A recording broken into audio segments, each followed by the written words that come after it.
Okay, when I say they're great and Aflac, you instantly thought of Tony the Tiger and that Aflac duck. And that's the power of brand mascots. But there's a lot more going on behind the scenes. So we're exploring the secret lives of mascots. And that's our featured story at the top of the list.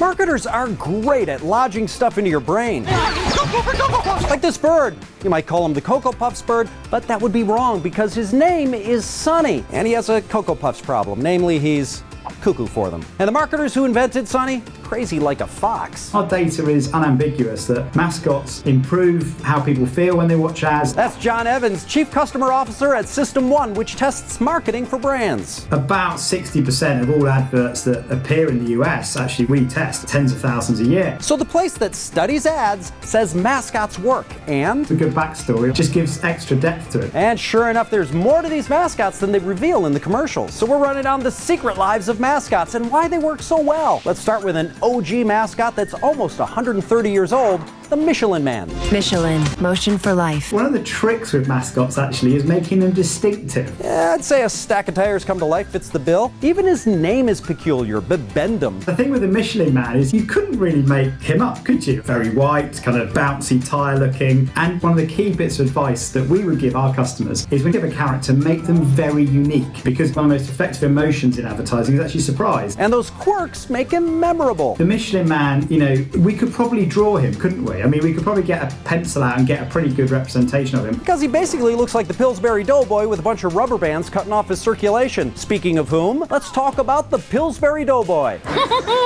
The thing with a brand mascot is making them into a character, right? Right, so let's dive in. The Doughboy's actual name is Poppin' Fresh, and he has a wife, Poppy Fresh, and two kids, Popper and Bun Bun. So at some point, Poppy literally had a Bun Bun in the oven. So why all the backstory? If you've got a character, you can invent a world, right? You can invent who's in the family, you know, where do they go on holiday? So you start to build a relationship with them, you start to know what they think. The only thing he could possibly be thinking right here is, please don't put me on that baking sheet, because he's made of dough and very likely delicious. So what can we learn from our Poppin' Pal? The more mundane the category, the better the marketing and advertising tend to be. Pillsbury commercials usually show families baking, which could be any brand, until the Pillsbury Man pops into the scene and anyone watching knows exactly that it's Pillsbury, right? So you get your brand across without having to say who you are. And all the evidence that we've got suggests that they're highly effective ways of making your marketing and your advertising work. Next, what can we learn from Colonel Sanders? The longer you have a mascot, the more powerful they become. The real Colonel Harlan Sanders died in 1980, but for KFC, his character as a mascot for the brand lives on and in their advertising is on every restaurant that you drive past. KFC even ran a series of ads with creative casting to bring the Colonel to life. If I could,